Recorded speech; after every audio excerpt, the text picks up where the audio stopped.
The collision. The conference hotel gleamed like a fortress of glass and steel against the evening sky. Nathan Pierce stepped through the revolving doors with the confidence of a man who owned rooms like this in a dozen cities. His assistant had confirmed the reservation twice. Presidential suite, top floor, complete privacy. After 3 days of non-stop negotiations in Tokyo, he needed silence more than he needed air. The elevator ride up was smooth and quiet. Nathan adjusted his Rolex, mentally reviewing tomorrow's presentation. Pierce Industries had revolutionized data security in 18 months. Now investors wanted to know if lightning could strike twice. He did not plan on disappointing them.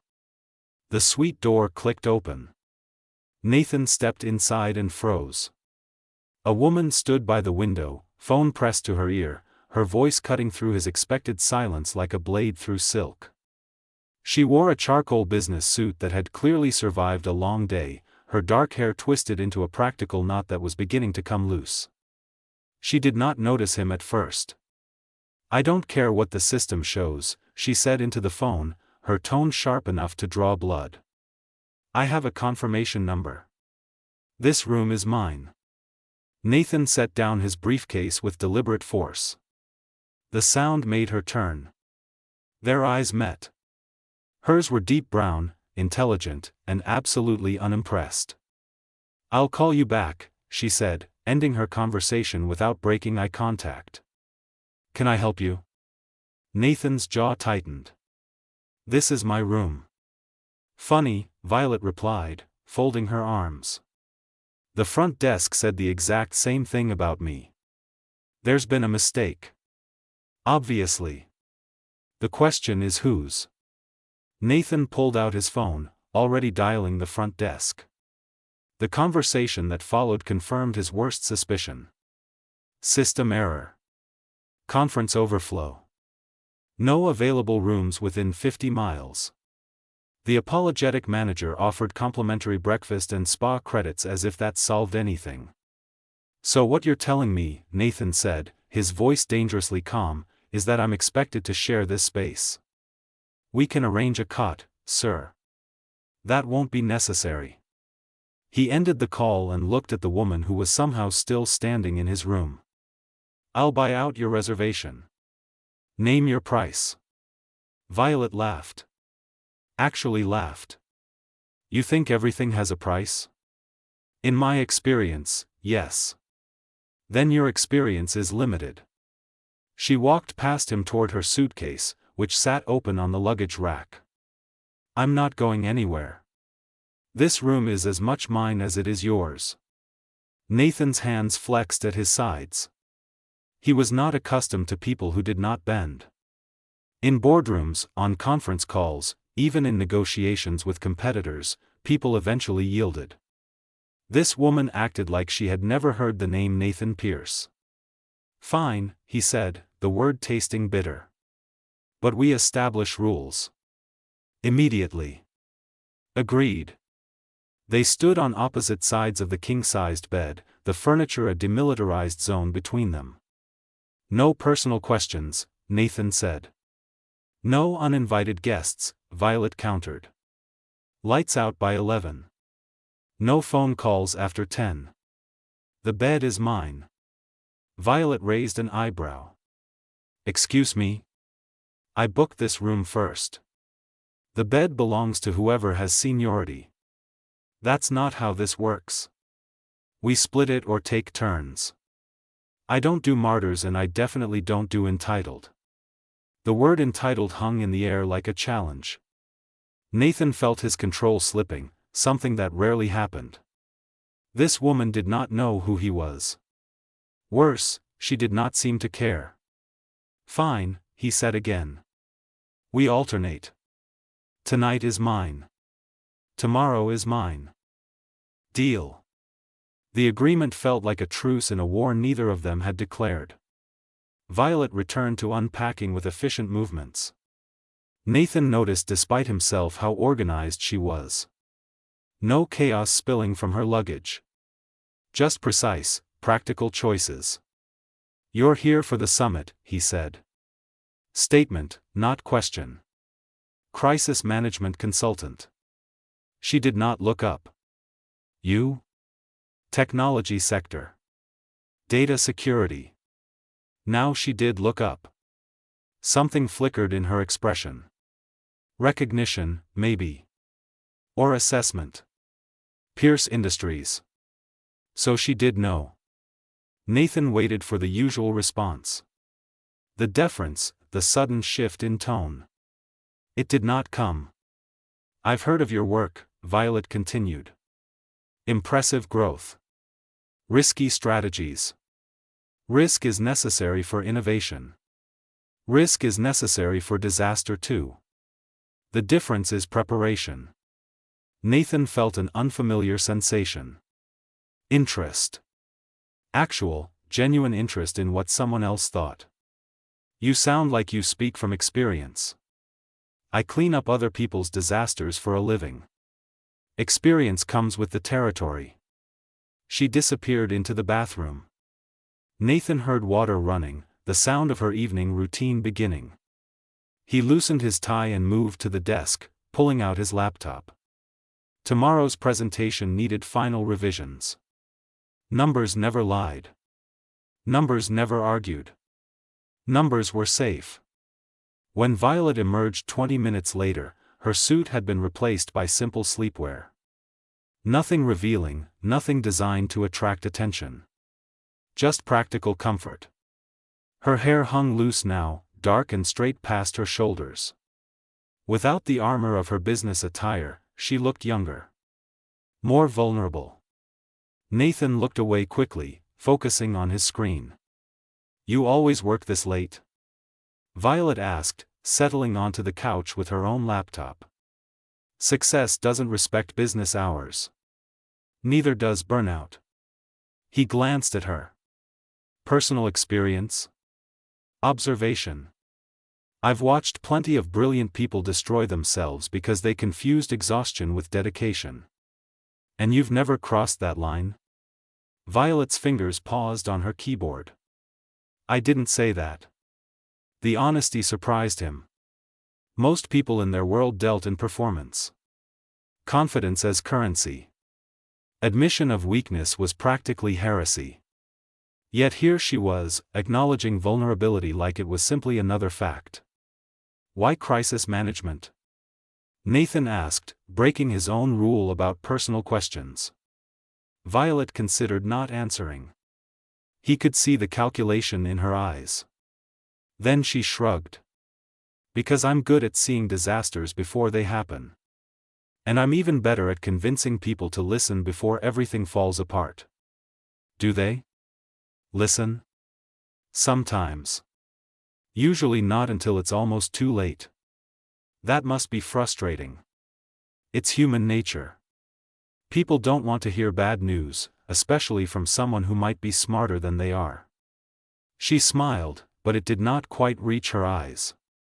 You probably know something about that. Nathan did. More than he wanted to admit. The hours stretched. They worked in parallel silence, the only sounds the clicking of keyboards and the distant hum of the city below. Around midnight, Violet closed her laptop and stood, stretching. I'm calling it, she announced. Some of us need sleep to function. The couch is yours. She grabbed a pillow from the bed without asking permission, then settled in with her back to him. Within minutes, her breathing had evened out into sleep. Nathan continued working for another hour, but his concentration kept fracturing. He found himself aware of every small sound she made. The slight shift of fabric. The soft exhale. The presence of another person in his carefully controlled space.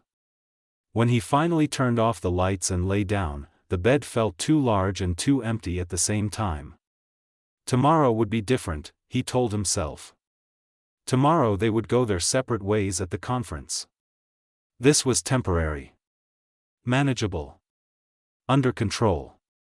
He did not realize yet how wrong he was. Growing proximity and tension. Nathan defending Violet publicly. Late-night confession/vulnerability. Argument that escalates.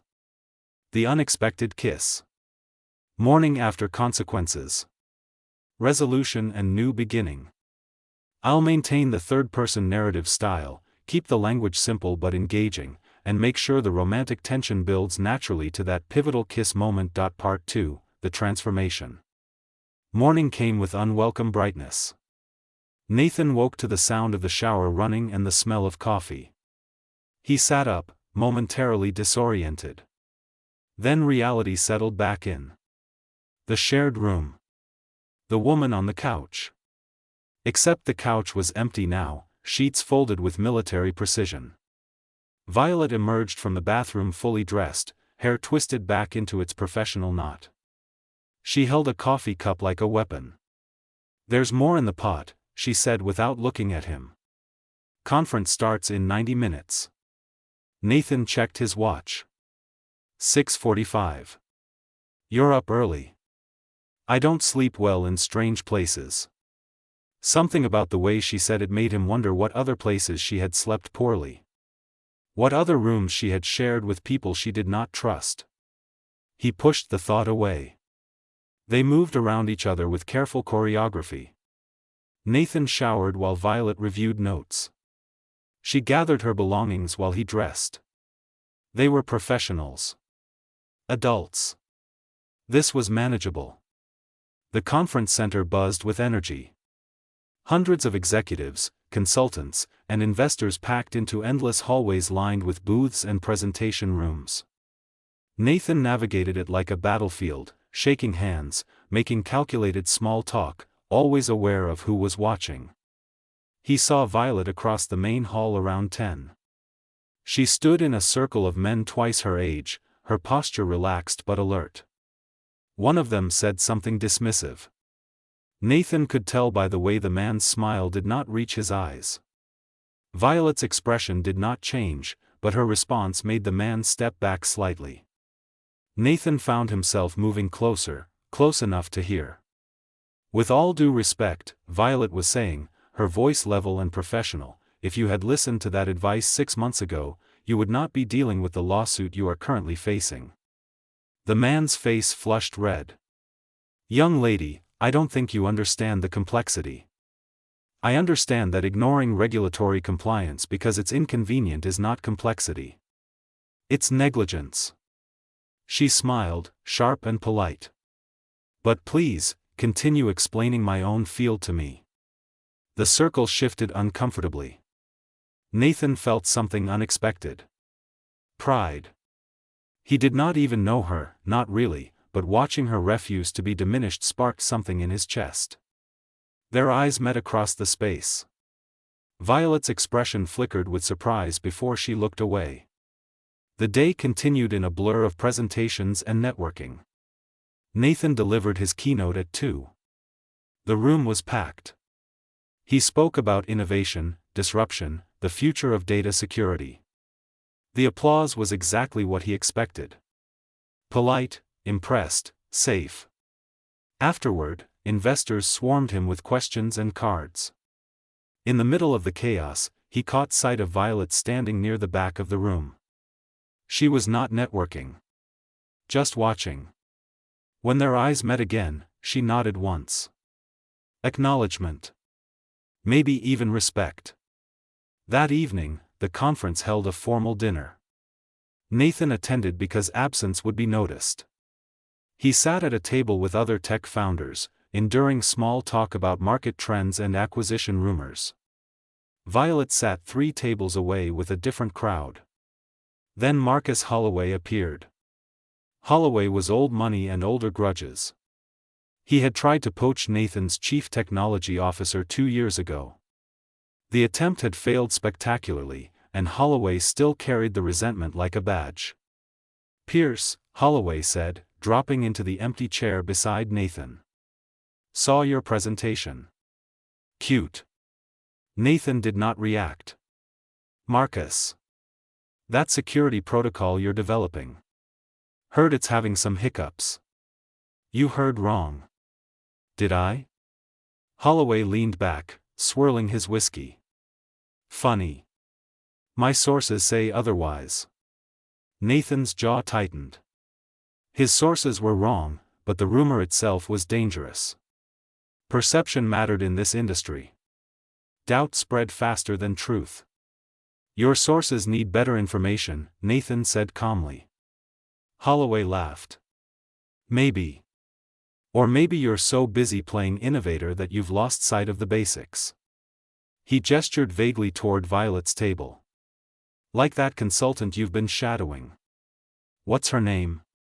Chen. Nathan's blood went cold. Careful. What? I'm just saying, desperation makes people hire questionable talent. She's got a reputation, you know. Expensive. Aggressive. Not always right. Holloway's smile turned ugly. But I'm sure she's worth whatever you're paying her. The implication was clear. Disgusting. Wrong on every level. Nathan stood. His chair scraped loudly against the floor. Let me be very clear, Nathan said, his voice low and absolutely steady. Violet Chen has more integrity and intelligence than you'll ever possess. The only questionable talent in this conversation is yours.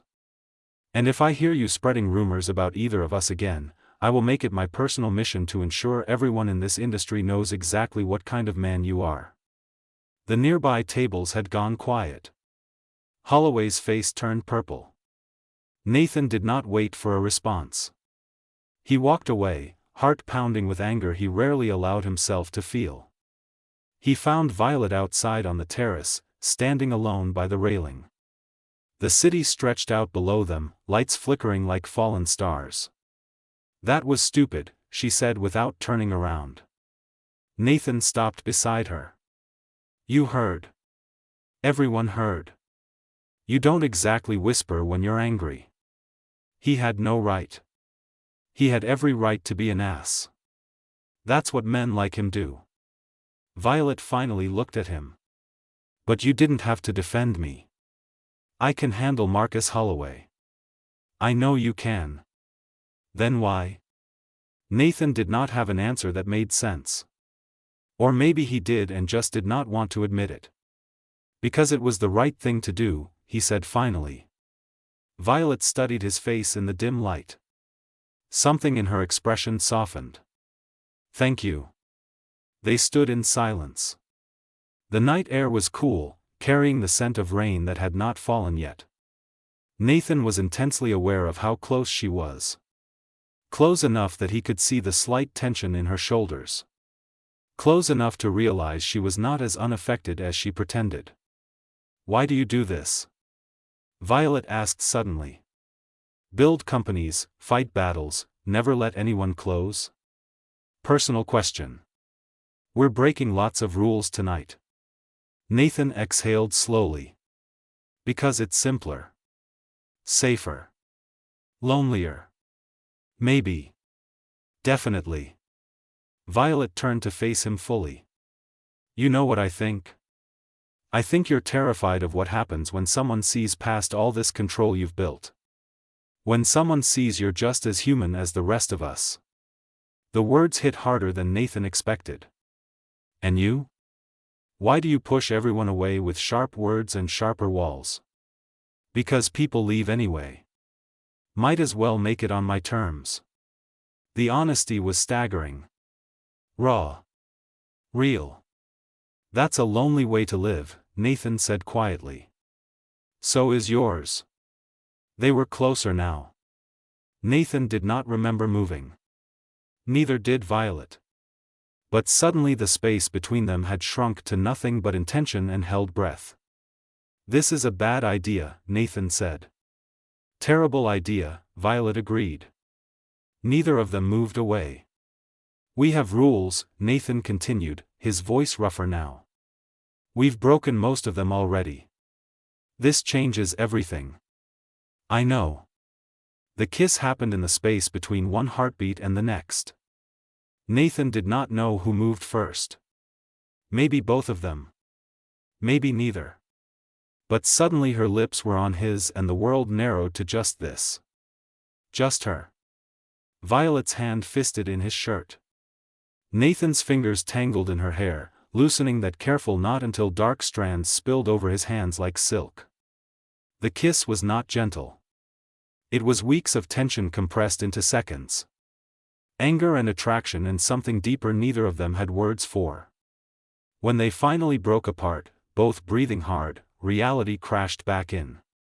"We should go back to the room," Violet whispered. Nathan nodded, not trusting his voice. The walk back was silent. Charged. Every elevator ride, every hallway, every step closer to that shared space felt like moving toward something inevitable. Inside the room, with the door closed and the city lights painting shadows across the walls, they stood facing each other. "This is complicated," Nathan said. "Everything worth having is. I don't do relationships." "Neither do I." "Then what is this?" Violet smiled, sad and knowing. "Honest." They came together again, slower this time but no less intense. Kisses turned into touches. Touches turned into discovery. The bed they had fought over became neutral territory. Shared ground. Later, with Violet asleep against his chest and dawn beginning to paint the sky gray and gold, Nathan stared at the ceiling and realized everything had changed. The rules were gone. The walls were crumbling. And for the first time in years, he did not want to rebuild them. Morning came too quickly.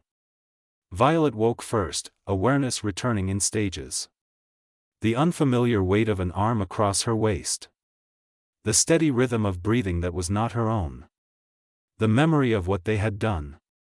She carefully extracted herself and sat on the edge of the bed, processing. Nathan stirred. Don't what? Regret this." "Not yet." Violet looked back at him. His hair was messy, face unguarded in a way she had never seen. Vulnerable. Real. "I don't regret it," she said quietly. "I'm just trying to figure out what happens now." Nathan sat up, sheet pooling at his waist. "What do you want to happen?" "That's not an answer. Neither is your question." They stared at each other. Two people who built careers on having answers suddenly finding themselves without any. "I'm leaving tomorrow," Violet said. "Back to New York." "I'm in San Francisco." Different coasts. Different lives. "Yes." The word hung between them. Heavy. Final. So this was just. Violet trailed off. "No." Nathan's voice was firm. This was not just anything. He reached for his phone, scrolled, then turned the screen toward her. "I have meetings in New York next month. 3 days. Clear your schedule." Violet's heart stuttered. "Nathan. I'm not asking for forever. I'm asking for honest." "You said this was honest." "Prove it." She looked at him. Really looked. Saw past the billionaire, the reputation, the armor. Saw someone just as scared as she was. Just as tired of being alone. "Okay," she whispered. "Okay. 3 days. Let's see what honest looks like." Nathan smiled. A real smile that transformed his entire face. He pulled her back down, kissing her slowly, thoroughly, like they had all the time in the world. Maybe they did not. Maybe this would crash and burn like everything else in their carefully controlled lives. But for now, in this room that had forced them together, they chose risk over safety. Chose each other over solitude. And neither of them would ever be the same again.